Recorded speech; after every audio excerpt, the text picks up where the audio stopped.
बिस्मिल्लाहिर्रहमानिर्रहीम, अस्सलाम वालेकुम। आप देख रहे हैं द लास्ट आवर। मैं हूं यासिर रशीद और मेरे साथ हैं सीनियर सहाफ़ी राना मोहम्मद अजीम साहब। नाज़रीन, सेनेट इंतखाबात हॉर्स ट्रेडिंग का शोर है, सियासी जमातों के एक दूसरे पर इल्ज़ामात हैं और एक मुबैना वीडियो सामने आई है जिसके बाद ज़्यादा हलचल मची है। 2018 के सेनेट इंतखाबात में पैसों के लेन देन के मामले पर वो वीडियो थी और इत्तलात ये है, खबर ये है कि 4 करोड़ रुपए पर वोट के हिसाब से बेचा गया, जिस पर वज़ीर आज़म इमरान खान ने एक्शन भी लिया। और इस वक्त जो वज़ीर कानून थे खैबर पख्तूनख्वा के, वो उस वीडियो में दिखाई दिए तो उन्होंने अहकामात जारी किए वज़ीर आला KP को कि उनसे इस्तीफ़ा लिया जाए और उन्होंने फिल वक्त इस्तीफ़ा दे दिया है। कुछ अराकीन का मौक़िफ़ सामने नहीं आ सका, कुछ का मौक़िफ़ सामने आया है कि ये पार्टी फंडिंग के तौर पर पैसे दिए गए हैं और इलेक्शन के लिए ये पैसे थे और स्पीकर हाउस की ये फुटेज है। लेकिन हक़ाइक़ क्या है ये तो तहकीकात के बाद मंजर आम पे आएंगे। अब इशू वही है कि सेनेट का इलेक्शन ओपन बैलेट के जरिए होना चाहिए या सीक्रेट बैलेट के जरिए होना चाहिए, और अगर सीक्रेट बैलेट के जरिए हो तो फिर इस तरीकाकार का हुसूल किस तरह रोका जा सके। इसी इशू पर बात करने के लिए हमें ज्वाइन किया है पाकिस्तान पीपल्स पार्टी के सीनियर रहनुमा कमर जमान कायरा साहब ने। साहब, बहुत शुक्रिया आपके वक्त का। कायरा साहब, पाकिस्तान पीपल्स पार्टी का एक मौक़िफ़ है कि सीक्रेट बैलेटिंग के जरिए ही वोटिंग हो और वही आइन और कानून और आज़ादी इजहार पर पूरा उतरती है। तो अब आज जो वीडियो मंजर आम पे आई है, तो अगर सीक्रेट बैलेटिंग ही से ही वोट कास्ट किया जाए, अब आइन में तरमीम एक अलग इशू है, अगर इसी तरीके पर अमल दरामद करते ही वोट कास्ट किया जाए तो इस तरीकाकार को किस तरीके से रोक सकते हैं? देखिए, गुजारिश ये है कि जहां तक ये वीडियो है, ये तो एक शर्मनाक माजी है, यकीनन है। आज भी पाकिस्तानी मुआशरे में जहां सियासत के अंदर इस तरह का गंद है, वहां सहाफत के अंदर भी है, वहां एडमिनिस्ट्रेशन के अंदर भी है, ये सारे सेगमेंट्स के अंदर फैला हुआ वो गंद है जो रिफ्लेक्ट हो रहा है। लेकिन देखने की जरूरत ये है कि ये तो 2018 के इंतखाब में बनी वीडियोस थी जो किसी एजेंसी के पास होंगी, जो खान साहब ने देखी भी थी और उसके बाद उन्होंने अपने बंदे 20 निकाले भी थे, एक अच्छा अमल था। लेकिन उसके बाद उन्होंने ये आज एक खास मौके पे इस वीडियो को जारी किया कि हुकूमत ने जारी किया कि इस पे प्रोग्राम चले, इस पे डिबेट हो और एक दबाव बन जाए सियासी जमातों पे भी और अदालत पे भी कि वो कहें जी कि हमें इसका कोई तरीकाकार तय करना चाहिए। यस, तरीकाकार तय करना चाहिए, इस निज़ाम को ट्रांसपेरेंट होना चाहिए। पहली बात तो यह है कि निज़ाम ट्रांसपेरेंट सिर्फ अदालती और कानूनी जरिए से नहीं होता, बल्कि उसके लिए ज़रूरी होता है, दुनिया की जो बेस्ट वर्किंग डेमोक्रेसीज हैं वहाँ पब्लिक अकाउंटेबिलिटी ज़्यादा अहम है। लेकिन इसको एक तरफ रखते हुए ये देखने की ज़रूरत है कि इसकी टाइमिंग क्या है। हाँ, हमारे मुल्क के अंदर ये एक बदनुमा माजी है। अभी हाल में भी जितने इलेक्शन हो रहे हैं, हर इलेक्शन में जो खर्चा इलेक्शन कमीशन ने तय किया हुआ है उससे बढ़ के खर्च होता है, ये बात भी तय है। और भी बहुत सारी वायलेशंस हैं। तो मैं ज़ाती तौर पे समझता हूँ कि इस कानून को ठीक होना चाहिए। ये ओपन बैलेट होगा या कैसे होगा, लेकिन ट्रांसपेरेंट एक निज़ाम होना चाहिए कि लोग अपना वोट बेच ना सकें, लोगों का ज़मीर बेच ना सके। कायरा साहब, आपने बड़ी अच्छी बात की। कायरा साहब, बहुत अच्छी बात आपने की कि जो भी सिस्टम हो, वोट बिकना नहीं चाहिए किसी दौर में भी नहीं। इसमें भी कोई शक नहीं कि हर मुकातमे फ़िक्र में ऐसे लोग मौजूद हैं। हम सिर्फ सियासत में नहीं कह रहे, सियासत में आप जैसे बड़े बेहतरीन लोग भी मौजूद हैं, सियासत में वो भी लोग मौजूद हैं जिन्होंने पैसे वसूल किए, सहाफ़त में भी हैं, दीगर तबकात में भी है। क्या इस वीडियो के मंजर आम पे आने के बाद हम इस बहस पे चले जाते हैं, ये कब आई, ये बात भी दुरुस्त है, लेकिन ये वीडियो जो सामने अब आई है, इसके क्या यही हाल था कि उनको पार्टी से निकाल दिया जाता? जब अब वीडियो सामने आ गई है, लोग बिल्कुल क्लियर हो गए हैं कि ये लोग हैं, और अगर ये साबित हो जाता है कि वाकई इन्होंने पैसे ही लिए और इसी काम के लिए लिए हैं, तो फिर क्या कानून को भी हरकत में आना चाहिए और तमाम सियासी जमातों को भी इस पर फिर कोई ऐसा लाएअमल बनाना चाहिए कि इबरत का निशान बन जाए? राना साहब, सियासी जमातें जब अपनी बका की लड़ाई लड़ रही हो और उनके अंदर से पैट्रियट पैदा किए जा रहे हो और उनके अंदर से बहुत कुछ और काम हो रहा हो, तो फिर सियासी जमातों को बहुत सारे कंप्रोमाइज करने पड़ते हैं। और बहुत दफा ये होता है कि मजबूरी के नाम पे आप एक गलत काम को, एक गलत ट्रेडिशन को एक्सेप्ट कर लेते हैं, उसको अपोज करना मुश्किल हो जाता है। इसके लिए जरूरी है कि मुल्क के अंदर सही मानों में एक जमहूरी प्रोसेस चले, एक ट्रांसपेरेंट डेमोक्रेटिक प्रोसेस चले। उसके अलावा कोई दूसरा रास्ता नहीं होगा, वरना हर एक बंदे के पास, जमातों के पास, जमातों की क़यादत के पास अपनी हर गलतकारी का एक जवाब होगा कि जी हम क्या करें, इलेक्शन बड़े महंगे हो गए हैं, हम क्या करें, हमारी जमातें तोड़ी जा रही हैं, हम क्या करें, हमारे खिलाफ ये कुछ हो रहा है। तो ये सारों के पास एक जवाब बनेगा। इसका इलाज सिंपल ये है कि दुनिया में जो बेस्ट प्रैक्टिसेस ऑफ डेमोक्रेसीज है उनको फॉलो किया जाए, और वो आईनी हुकूमत है, उसके अलावा कोई दूसरा रास्ता नहीं। मैं सच्ची बात है, मुझे जब भी मैं ये फुटेज देख रहा हूँ तो मुझे अपने आप से भी घिन आने लगी है। अब मुझे शर्म आ रही है कि मेरी क्लास के लोग ये क्या कर रहे हैं। लेकिन राणा साहब, ये भी तो तयशुदा बात है ना कि पाकिस्तान का कौन सा सेगमेंट है जिससे बचा हुआ है?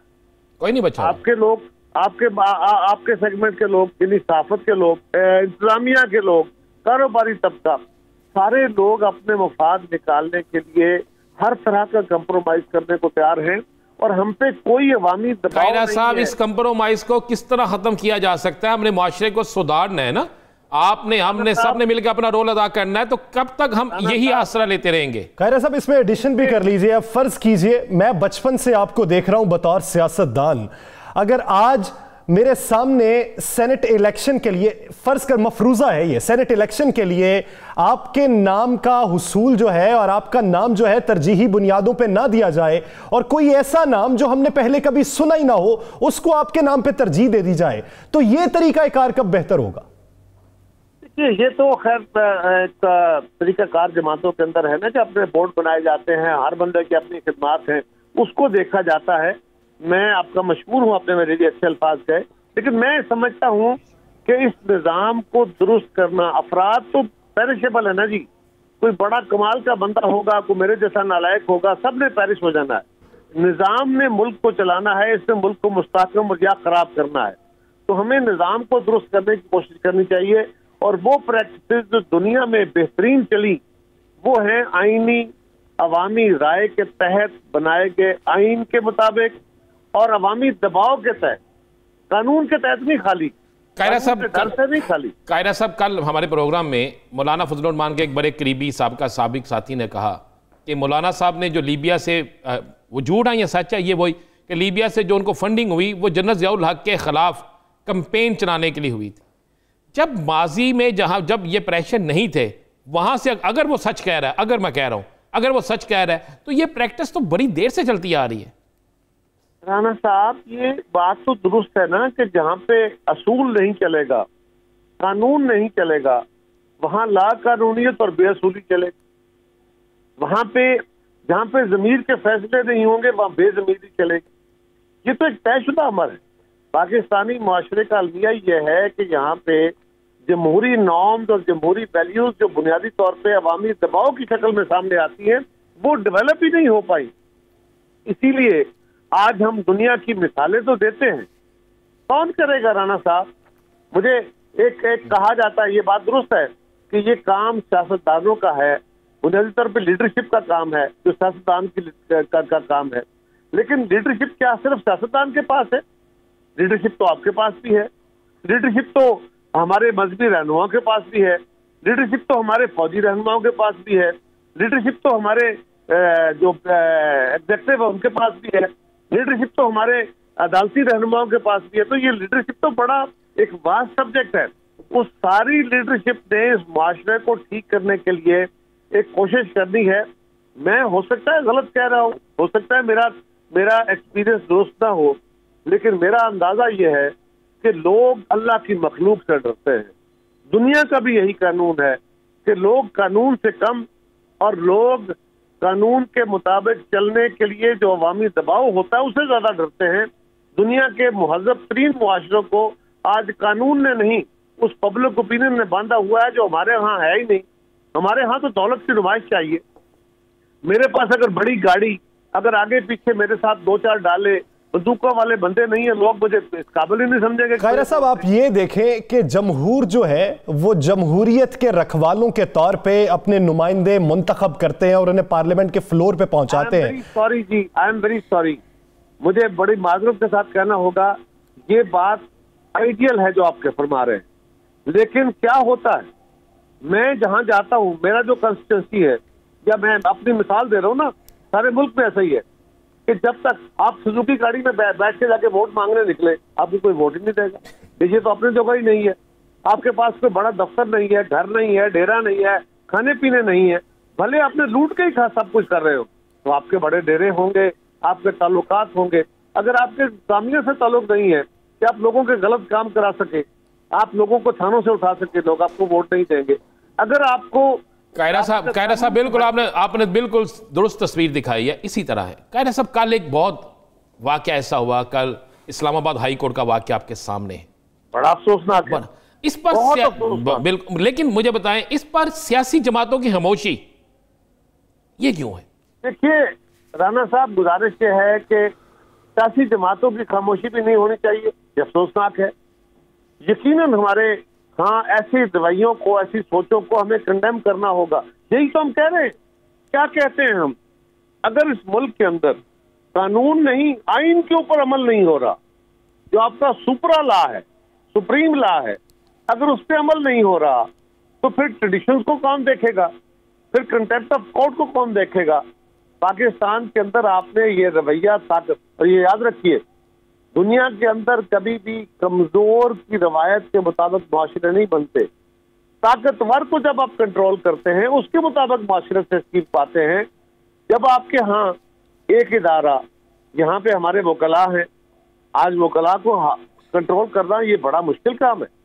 यकीनन बहुत सारे ऐसे काम हैं, बहुत सारी अदालतों पे आज पहली दफा हमला नहीं हुआ। कौन से मुल्क, कौन सा शहर है जहाँ पे अदालतों पे हमले नहीं हुए? लेकिन क्या इसके अंदर हमारी अदालतें जिम्मेदार नहीं है? क्या इफ्तिखार चौधरी को हम माफ कर देंगे? अफसोस का मकाम है, एहतसाब सबका होना चाहिए और एहतसाब का अमल अपनी जात से शुरू किया जाना चाहिए, चाहे वो फर्द वाहिद हो या कोई इदारा हो। जब आप खुद से एहतसाब का आगाज करेंगे तभी दूसरे के ऊपर की नजर सही तरीके से बैठ पाएगी। बहुत शुक्रिया कमर जमान कायरा साहब इस हवाले से अपना वक्त देने के लिए। नाज़रीन, सेनेट इलेक्शन में हॉर्स ट्रेडिंग पर ही मजीद बात करेंगे एक शॉर्ट ब्रेक के बाद। Stay with us.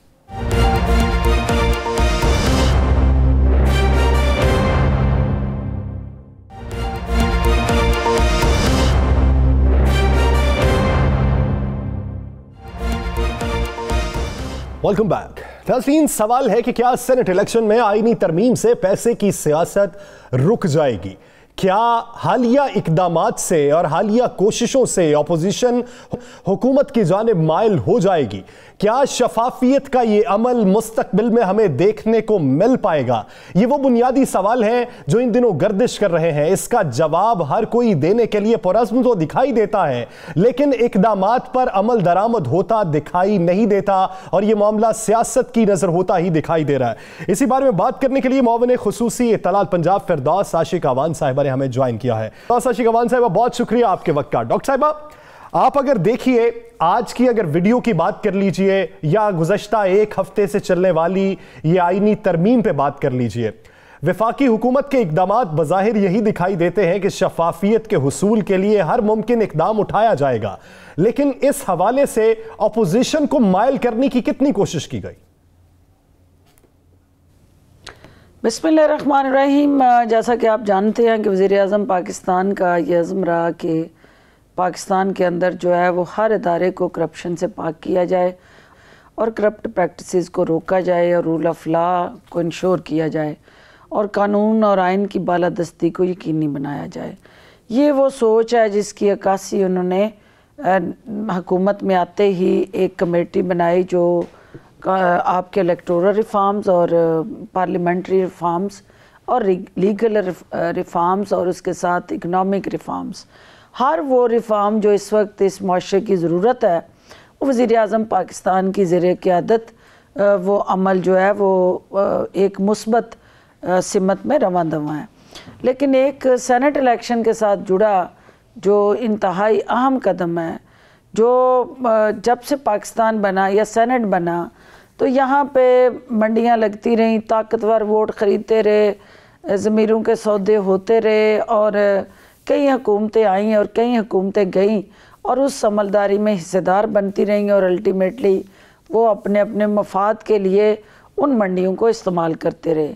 फिर एक वक्त आया कि वज़ीर आज़म पाकिस्तान ने कौम को ये बावर करवाया कि ये जो आपके नुमाइंदे हैं, जो आपके हकूक़ के तहफ़्फ़ुज़ के ज़ामन बन के और कौमी मफाद की जंग लड़ने के लिए नदारों में आते हैं, इनका असल जो काम है उसकी बजाय ये किस तरह से अपने वोटों को फ़रोख्त करके अपने काज की नहीं अपनी ज़ात की जदोजहद करते हैं और उसके लिए ज़ाती मफाद के लिए छोटे छोटे जो इनके मफादात हैं उसको वो सुप्रीम बना लेते हैं। तो दूसरी तरफ जो अपोजिशन थी, अपोजिशन का जो रवैया रहा, जो रोल रहा, पहले दिन से वज़ीर आज़म के साथ जो इन्होंने ज़ाती अनाद, जो ज़िद, हट दर्मी और बुग़्ज़ इख्तियार किया, उसकी मिसाल आपके सामने है कि जब वज़ीर आज़म तकरीर के लिए आए, इन्होंने वज़ीर आज़म को तकरीर से रोका। जब वज़ीर आज़म आए तो पार्लियामेंट को अखाड़ा बनाया। जब वज़ीर आज़म ने कौमी मफाद में एक नेशनल कंसेंसस कायम करने की कोशिश की तो ये कौम के दर्द के नाम पे अपना दर्द लेके आगे खड़े हो गए। डॉक्टर साहब आपकी बात दुरुस्त है, ये लोगों ने देखा की बजाय डॉक्टर साहब ये सब ने देखा, ये सब चीज़ें सामने हैं। चंद दिन पहले जो कौमी असम्बली का इजलास और था, कमेटी राना साहब कमेटी एग्जिस्ट करती है, परवेज़ हटक साहब उस कमेटी को हेड कर रहे हैं। पूरी की पूरी एक पार्लियामेंट्री टीम जो है पीटीआई की तरफ से डिप्यूट की गई है, जो अपोजिशन के साथ इलेक्टोरल रिफॉर्म्स पे, कॉन्स्टिट्यूशनल रिफॉर्म्स पे और ओवरऑल जो इस वक्त सेनेट के हवाले से उस वीडियो की तरफ आ डायलॉग जाएं। कर रही है और उन्होंने डायलॉग किया भी है। डॉक्टर साहब जरा इस वीडियो की तरफ आ जाएं, जो आज वीडियो जिसकी वजह से आज पूरी दुनिया में ये कहा जा रहा है कि जिन अरकान ने अपना ज़मीर बेचा उनके मुतालिक बड़ी बातें हो रही हैं। डॉक्टर साहब आपकी हुकूमत के वज़ीर कानून, सूबाई वज़ीर कानून जो हैं उस वीडियो में देखे गए, पहले ही खान साहब ने 20 लोगों को फारिग किया था, सख्त एक्शन लिया था। अब एक वज़ीर कानून उस वीडियो में देखे गए, आज उन्होंने इस्तीफ़ा दे दिया। अगर वो बेगुनाह थे, अगर वो बेगुनाह हैं और वैसे ही वहाँ बैठे हैं तो उन्होंने आज से पहले इस बात का इंकशाफ क्यों नहीं किया? और अगर इंकशाफ नहीं किया तो क्या वो जुर्म में हिस्सेदार नहीं थे? और ये 2.5 साल का अरसा जिसमें वो वज़ीर कानून है, तो आप क्या समझते हैं कि उसने उस करप्शन की जो भी ताने बाने थे उसमें आज के दिन तक वो हिस्सेदार नहीं? बड़ा इम्पोर्टेंट सवाल है राना साहब, लेकिन आप देखें कि वज़ीर आज़म के नोटिस में जब ये चीज़ आई है तो वज़ीर आज़म ने एक लम्हा ज़ाया किए बग़ैर इन अफराद को बेनकाब भी किया और वो वीडियो जो है उसको ओवरऑल पब्लिक जब हुई तो उससे इस्तीफ़ा भी लिया। इसकी बाज़ाब्ता एक इंक्वायरी होगी और यकीनन वज़ीर आज़म इसकी डिटेल से वो तमाम फैक्ट्स और फिगर्स इकट्ठे करेंगे, इसके ताने बाने जोड़े जाएंगे और ये पता लगाया जाएगा कि बाकी इन काली बेड़ों में कौन कौन शामिल है और किस तरह से ये स्पीकर का ऑफिस जो है ये इस्तेमाल हुआ, उसका तकद्दस पमाल होता रहा।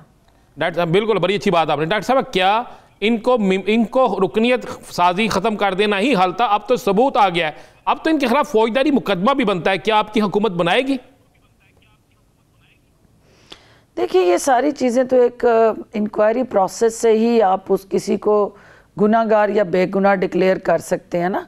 तो ये हाइस्ट आपकी मेरी कोई भी हो, लेकिन जब तक उसको एक प्रोसेस में नहीं डालेंगे, एक मैकेनिज़्म के तहत आगे नहीं बढ़ाएंगे तो इसका तो आप कोई भी हतमी राय नहीं दे सकते। जिन अफराद के नाम सामने आ रहे हैं, क्या असर नौ कह सकती हूँ, क्या असर नौ सबसे तहकीकात होंगी? क्योंकि 2 अफराद ऐसे हैं, एक आप ही की पार्टी के साबिक रुकन रहे जिन्हें निकाल दिया गया और एक कौमी वतन पार्टी के हैं। एक का मौकिफ यह है कि पार्टी फंडिंग के तौर पर स्पीकर हाउस में यह रकम हमें पहुंचाई गई। दूसरे का मौकिफ यह है कि 17 MPs का ग्रुप बनाया गया और साबिक वज़ीर आला KP के हुक्म पर हमने अपनी जो वोट की अहमियत थी वो उसका झुकाव उस शख्स की जानिब किया जिस शख्स की जानिब से हमें पैसे आए गए। उन्होंने साबिक वज़ीर आला KP पर सवाल उठाए हैं, अब वो एक अहम ओहदे पे।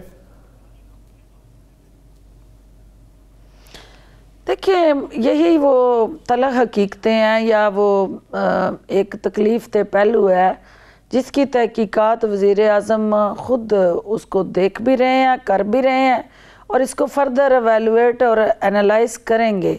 लेकिन मैं ये आपको यकीन दिलाती हूँ कि वो कितना भी कोई बासर हो, कितना भी जो है वो पार्टी की ज़रूरत हो, लेकिन अगर वज़ीर आज़म के सामने कोई बेनकाब हो के और ये हो गया साबित कि उसने वाकई ये गलत किया है और ये गलत में हिस्सेदार रहा है, तो वो कोई भी होगा, no one is above the law, सबको उस कानून के कटहरे में लाया जाएगा। डॉक्टर साहब, अगर ओपन बेल्ट पे कोई ऐसा फैसला आ जाता है कि आप खुफिया रायशुमारी करें, खुफिया तरीके से इलेक्शन करें, तो फिर इस करप्शन को रोकने के लिए जो हम नज़र आ रही है, जो आज इस बकाओ सिस्टम को ख़त्म करने के लिए PTI क्या करने जा रही है? देखिए, PTI का तो मेजॉरिटी ना होने की वजह से ऐवान में हम ऑर्डिनेंस लेके आए हैं, और अगर सुप्रीम कोर्ट हमारे उस इनिशिएटिव को बुलडोज करती है और वो चैलेंज हुआ है और उसमें कोई लीगल लैकुनास आ जाते हैं और सुप्रीम कोर्ट की कोई मुख्तलिफ रहनुमाई हमें मिलती है, तो ज़ाहिर है हम तो रूल ऑफ लॉ को मानेंगे। हम सुप्रीम कोर्ट के तमाम फैसलों को इससे पहले भी माना है, तो ये फैसला पार्टी की सतह पे उस वक्त फैसला आने के बाद किया जाएगा कि सुप्रीम कोर्ट इस हवाले से क्या रिकमेंडेशन देती है। वक्त से पहले हम उस पे जब फैसला आया ही नहीं है तो मैं क्या राय दे सकती हूँ। हाँ, अलबत्ता हमें ये यकीन है कि जो हमारी नीयत है इस पूरी ऑर्डिनेंस के साथ जुड़ी या कानून साजी के साथ जुड़ी, तो वो ट्रांसपेरेंसी है, वो एक ज़मीर फरोशी को रोकना है और मंडियां लगने का जो अमल है और ज़मीर के सौदागर जो हैं जिस तरह से उस वोट को ख़रीदने के लिए एक बोली का निज़ाम मुतारफ़ करा चुके हैं, उससे हमें निजात दिलानी है और पार्लियामेंट की सुपरमेसी को और वोट के तकद्दस को इंश्योर करना है। तो वो हमारी नीयत पे शक ना किया जाए, उसके लिए अमल मुख्तलिफ हो सकता है। उसके लिए हो सकता है कि शायद सुप्रीम कोर्ट का और हमारी मेजॉरिटी ना होने की वजह से ऑर्डिनेंस के हवाले से आपकी राय मुख्तलिफ हो सकती है, लेकिन हमारी सोच यकसा है। कि हमने आज हैदराबाद में इलेक्शन को साफ और शफाफ कैसा बनाना है। आज हैदराबाद में जलसा हुआ है, लेकिन अफसोस से उस जलसे पूरे में इस वीडियो के हवाले से या इन चीज़ों के हवाले से किसी ने जिक्र करना गवारा नहीं समझा, किसी ने बोलना गवारा नहीं समझा। तो क्या समझते हैं कि ये बात जो आपकी जमात जिस पे एक्शन ले रही है अपोजिशन को नागवार गुजरता है? ये अपोजिशन की दाल रोटी का मसला है, ये अपोजिशन के अपने मफादात का मसला है। ये इशू जो है वो उनके चोर दरवाजे से हमेशा अपने मफाद पे बारगेन करने का मसला है। तो ये कैसे हो सकता है कि वो जहाँ उनकी ज़ात का फ़ायदा आए उसमें वो कहीं कौम का या मुल्क का फ़ायदा सोचें? तो ये अपने ज़ात के नशे में कैद, अपने मफादात में घिरे ये जो PDM के नाम पे राजन है, ये कभी भी इस कौम के लिए नहीं सोच सकते।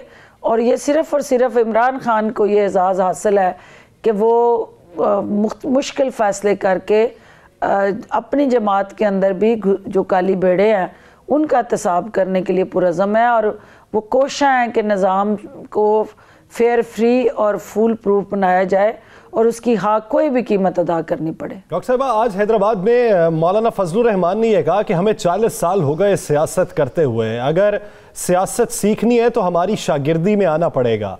आपके नज़दीक उनका इशारा किस जानिब था, किससे मुखातिब थे वो? देखिए, ये 40 साल जो उन्होंने सियासत की वो इस सिस्टम को दीमक बन के उन्होंने चाटा, और ये वो दीमक है जिसने इस निज़ाम के अंदर घुस के अदारों को खोखला किया और इतना लागर और कमज़ोर किया कि वो अपनी मर्ज़ी से अपने मफाद के लिए उन्हें इस्तेमाल करते रहे।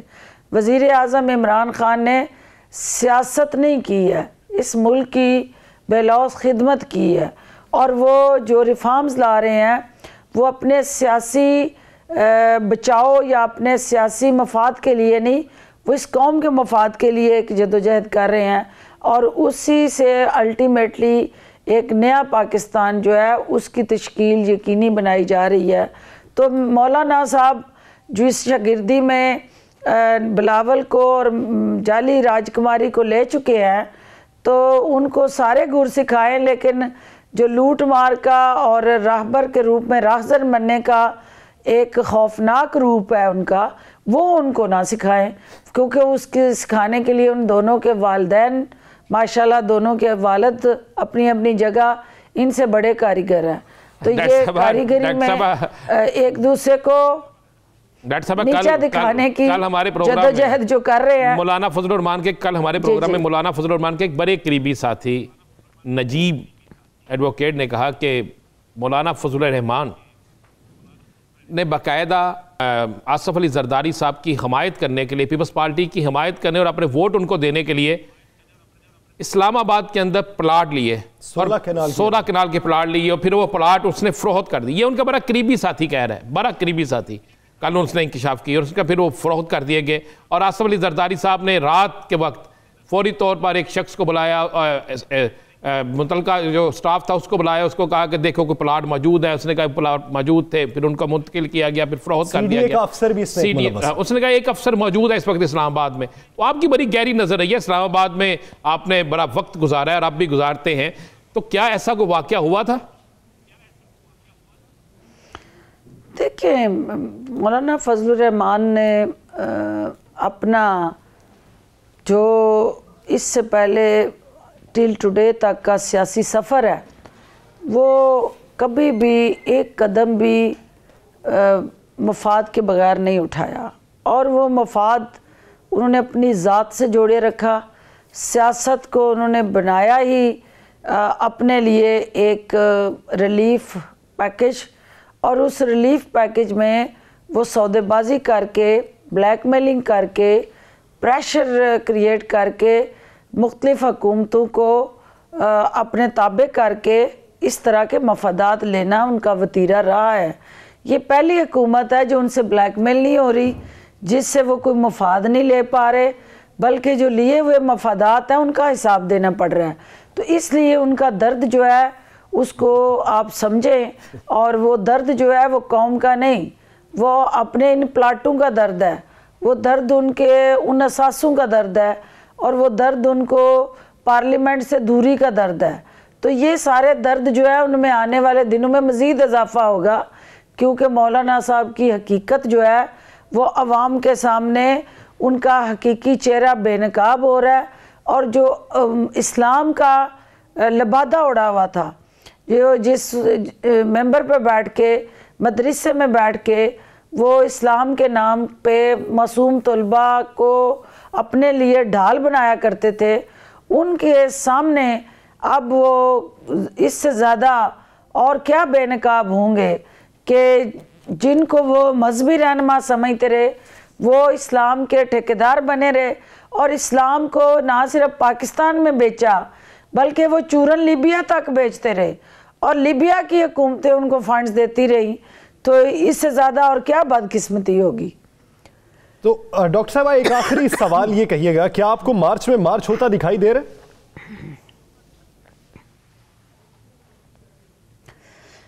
मार्च जो है वो खुशबुओं का महीना है, फूलों का महीना है, बहार का महीना है, और उसके अंदर ये सियासी बदबूदार गंदगी जो मौलाना साहब की ज़ात के साथ जुड़ी है, इसके साथ अवाम हिस्सेदार नहीं बनेंगे।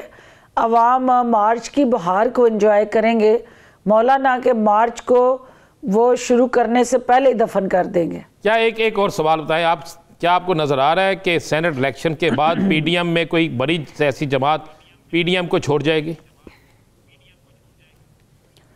मुझे उससे पहले इनकी दूरियां और अब एक दूसरे पे एतमाद दिखाई दे रहा है।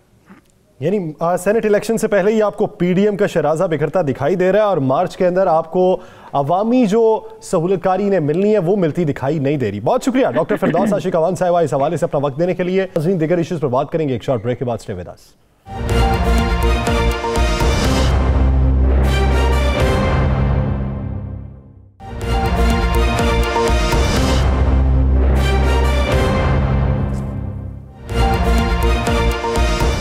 Welcome back. नाज़रीन, अहम इशू कब्जा माफिया। कब्जा माफिया का खात्मा किस तरीके से मुमकिन होगा?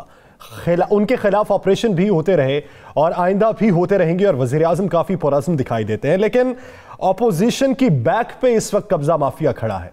ये हुकूमत का भी मौक़िफ़ है और ये कुछ हक़ाइक़ भी है। इन हक़ाइक़ की तरदीद अपोजिशन किस तरीके से करेगी ये तो बाद में देखा जाएगा, लेकिन इस हक़ाइक़ के हवाले से जो खबरें मंजर आम पे आई हैं वो राना साहब से जानते हैं। राना साहब, अपोजिशन के जलसे, लॉन्ग मार्च और उन्हें फंडिंग के हवाले से जो उनकी तहरीक है, क्या कब्जा माफिया की सपोर्ट है? और जो कब्जा माफिया की अगर सपोर्ट है तो वो कब्जा माफिया क्या बराए नाम है या काफी ताकतवर लोग हैं और उन पर केसेस हैं? यासर, ये बड़ी खौफनाक है। हमने जब से सहाफ़त शुरू की तो हमें ये तो पता लगता था कि लैंड माफिया किसी ना किसी सियासी जमात से तल्लक रखता है, उसको सपोर्ट करता है, लेकिन ये कभी नहीं सुना था कि कब्जा माफिया और वो तगड़े लोग, वो टॉप 10 जो मतलूब होते हैं, जो किसी न किसी जुर्म में मुलव्वस होते हैं, वो सियासी जमातों की आशीर्वाद तो लेते हैं, लेकिन सियासी जमातों को उनकी फंडिंग का मैंने नहीं सुना था। मैं आपको ये मुसद्दक़ का इतला दे रहा हूँ कि 2 मीटिंगें होती हैं, एक इस्लामाबाद में, एक लाहौर में। इन मीटिंग्स में कुछ अपोजिशन के अहम रहनुमा भी हैं। लाहौर में जो मीटिंग हुई वो एक बड़े फार्म हाउस पे हुई, उसमें बेइंतहा तगड़े कब्जा माफिया के लोग मौजूद थे, कुछ सियासी लोग मौजूद थे और एक शख्स तो हुकूमती भी था, मसलन हुकूमती जमात से तल्लक रखने वाला था, जो पिछले दिनों दुबई भी गया है। दोनों 2 भाई हैं, जिनमें से एक भाई दुबई भी गया है, जिसका नाम उस लिस्ट में शामिल था। मैंने इशारा दे दिया, देखने वाले सुनने वाले समझ जाएंगे उसे।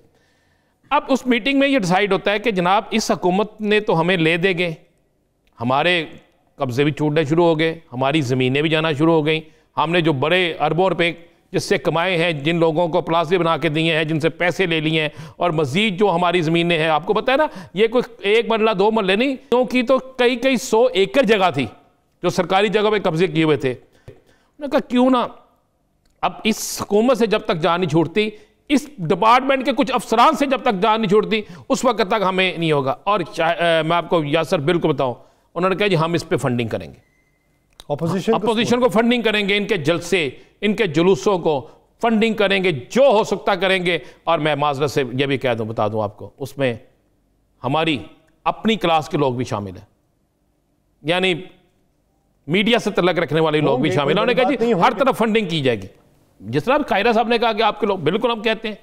अब हुआ क्या, फैसला ये हुआ है जी अपोजिशन से क्या कराया जाएगा। जहां वज़ीर आज़म पाकिस्तान, वज़ीर आला पे तनकीद होगी, वहाँ शहजाद अकबर पे होगी, साथ साथ उस पर क्या होगा कि मैं आपको बिल्कुल सदका। उन्होंने कहा जी टारगेट बनाए, उसके बाद चीफ सेक्रेटरी पंजाब उसको टारगेट बनाए कि वो बड़ी निगरानी कर रहा है इस सारे ऑपरेशन की।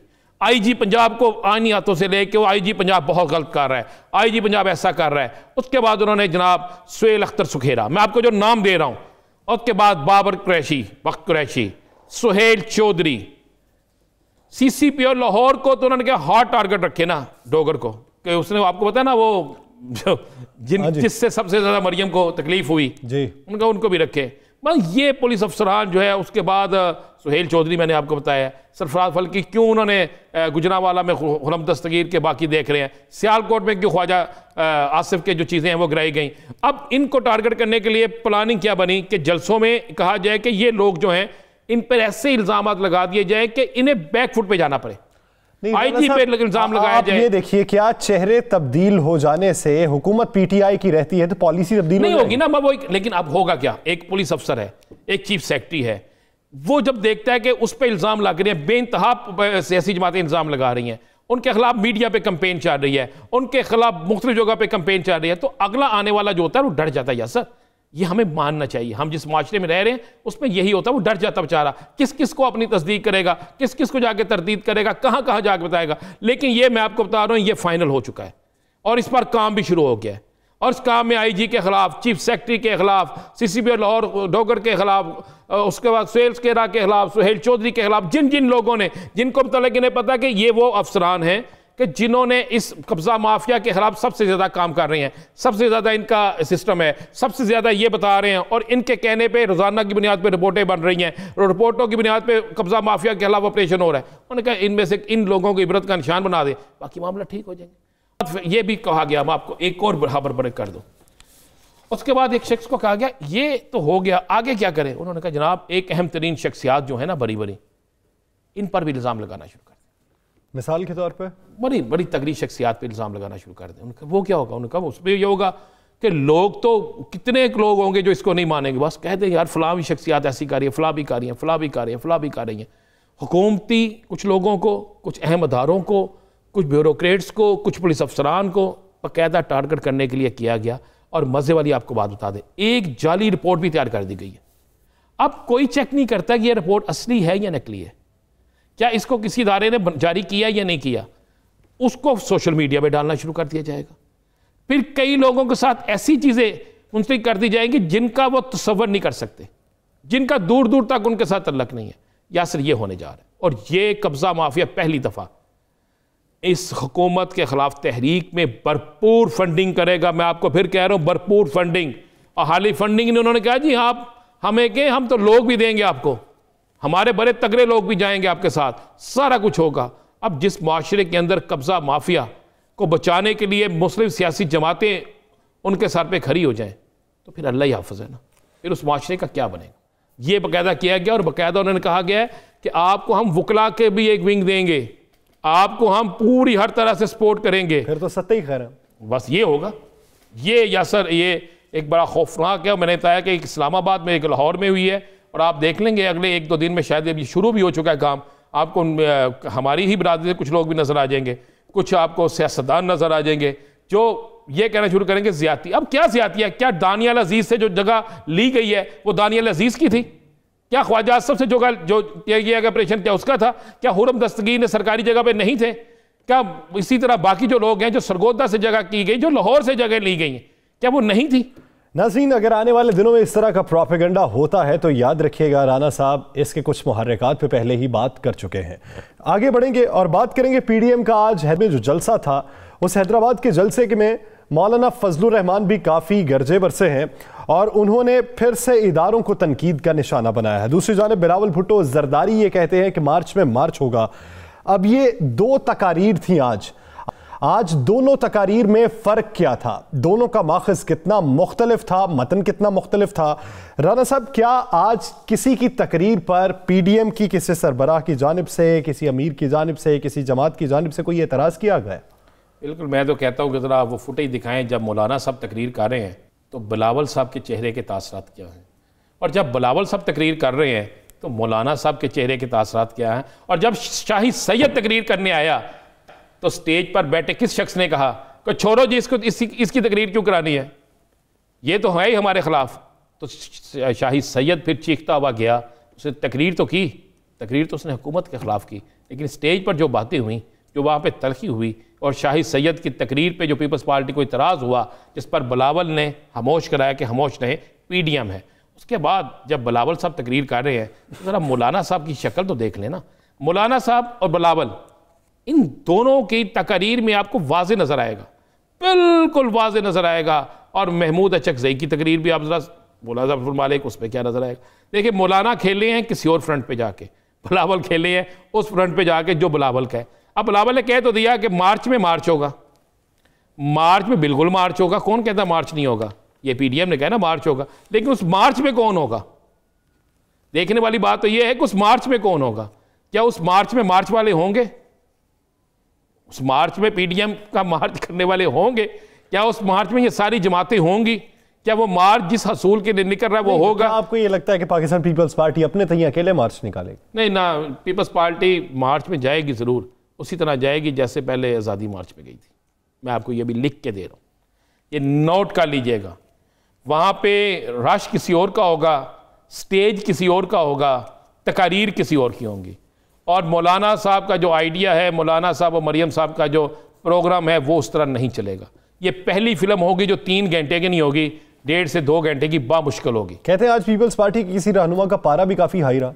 जी बिल्कुल हाई रहा। जो पीपल्स पार्टी के बड़े एक सीनियर रहनुमा, बड़े सीनियर रहनुमा, जो सीनियर वज़ीर भी रहे हैं और पीपल्स पार्टी के बानियों में शुमार होते हैं, आज आपको पता उनके साथ क्या हुआ बेचारों के साथ? उनको स्टेज पे पहले नहीं चढ़ने दिया गया।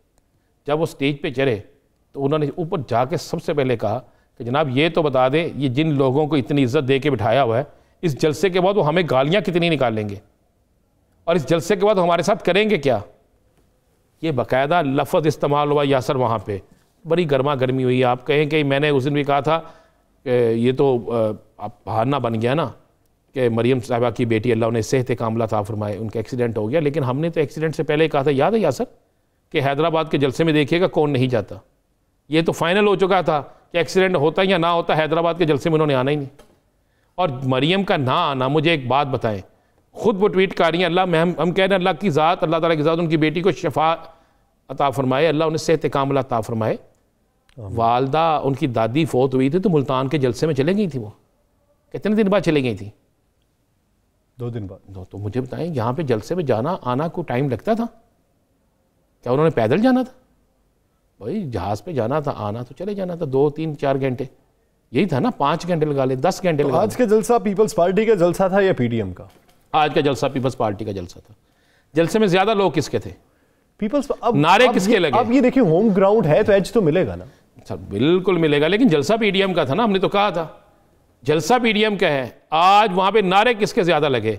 आज वहां पे तकारीर में सबसे ज्यादा बात किसकी हुई? आज क्यों नहीं मौलाना फजलुर रहमान जिंदाबाद का नारा लगा? आज क्यों नहीं मियां नवाज शरीफ जिंदाबाद का नारा लगा? आज क्यों नहीं अख्तर मेंगल जिंदाबाद का नारा लगा? क्यों नहीं लगा? आज वहां पे जिया भट्टो के नारे क्यों लगते रहे? एक जरदारी सब पे बारी, ये नारा क्यों लगता रहा? यानी आपके नजदीक शेख रशीद साहब का वो मकूला काफी फिट उतरता है कि ये एक दूसरे को चेहरा दिखाने के लिए आजकल इकट्ठे होते हैं।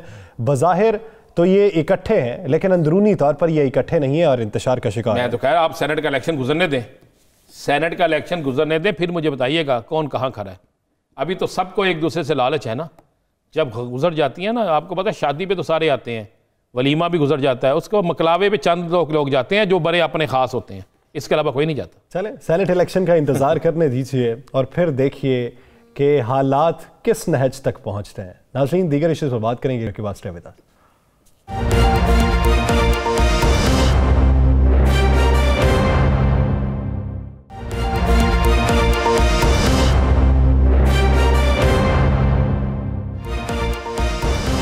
Welcome back. नाज़रीन, जहां एक जानिब शफाफियत के लिए इकदाम उठाए जा रहे हैं, सेनेट इलेक्शन में आर्डिनेंस लाने की तैयारी की जा रही है, उस पर अपोजिशन भी वावेला कर रही है, तो दूसरी जानिब जोड़ तोड़ का सिलसिला भी जारी है। पाकिस्तान तहरीक इंसाफ के अरकान असम्बली भी दूसरे अरकान असम्बली को अपने साथ मिलाने के लिए इस वक्त हुसूल कर रहे हैं, कोशिशें कर रहे हैं, तो दूसरी जानिब अपोजिशन भी हुकूमती अरकान से राबिते में है। पैसों का लेन देन एक अलग इशू है, दूसरों की राय लेना और उन्हें अपने उसूल पर मुत्तफिक करना एक अलग इशू है। तो इस हवाले से अब तक पेशरफ्त क्या हुई है, राबिते किधर जा रही है, राना साहब से जानेंगे। राना साहब, तो सजने को तैयार है कि इस जमात का पलड़ा भारी होगा। अपोजिशन ये कहती है हुकूमत धांधली करना चाहती है। मौलाना फजलुर रहमान ने आज ये कहा है कि हुकूमत है वो सेनेट इलेक्शन में धांधली के लिए वज़ेदा और हम सेनेट इलेक्शन शफाफियत के तौर पर करवाने के लिए पुरज़्म है। अब राब्ते किसमें है और पलड़ा किसका भारी है? मैं तो समझता हूँ कि आज मौलाना साहब को लाइन पे लेकर पूछना चाहिए था, शफाफियत किसका नाम है? शफाफियत किस तरह हो सकती है? शफाफियत अगर इस तरह हो सकती है खुफिया राय शुमारी के ज़रिए, तो आपके लोग आप पे इल्ज़ाम लगा रहे हैं, तहरीक इंसाफ के लोग सामने आ गए हैं। बलोचिस्तान में किस तरह वोट बिकता था वो भी सामने आ गया। पंजाब में किस तरह पिछली दफ़ा मुस्लिम लीग नून का अपना उम्मीदवार उनकी अपनी हुकूमत में हार गया, वो भी सामने आ गया।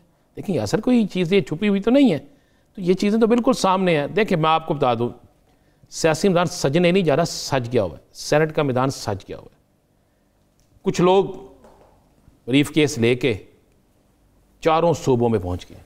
आपको ये मुसद का रेट बढ़ गया हुआ है, बढ़ गया हुआ जी। जैसे जैसे ये आज की वीडियो के बाद तो मजीद रेट बढ़ गया ना। अब तो मैं आपको बताऊं, मुझे आज एक बड़े सीनियर शख्स ने कहा, उसने कहा भाई ये जो वीडियो चली है ना, इसके बाद जहां रेट बढ़ा है उसके बाद जो डायरेक्ट पैसे लेने वाला था अब उसके अंदर एक और शख्स आ गया, सहूलतकार आ गया, और जो सहूलतकार है वो अपने पैसे लैदा मांग रहा है। और अब वो कह रहे हैं जनाब जगह हमारी मोबाइल के बगैर आए और पैसे भी किसी और जगह वसूल होंगे। मैं आज बता रहा हूँ आपको, सर्विसेज कॉस्ट भी तो होती है ना राना साहब। मैं आपको बता दूं, पैसे जो हैं किसी और मुल्क में वसूल होंगे, ये तय होना शुरू हो गया। ये तय होना शुरू हो गया कि जनाब हमें आप पैसे नहीं देंगे। डर पड़ गया ना कि ये वीडियो, आप ये सोच सकते थे ये वीडियो बनी होगी, इनके तस्वर में था ये तो सोच नहीं सकते होंगे ना ऐसा हो गया। तो क्या आप जो देता है वो अपने पास सबूत भी रखता है ना, या सर उसे पता होता है मैंने वोट लेना है, नहीं होगा तो आगे किस तरह होगा क्या नहीं होगा। एक और वीडियो भी आने वाली है, चले मैं आपको ये भी इंकशाफ कर दूं एक और वीडियो भी अगले 1 से 2 दिन में आने वाली है। अच्छा, ये मसलहत के तहत क्यों रखी गई खुफिया?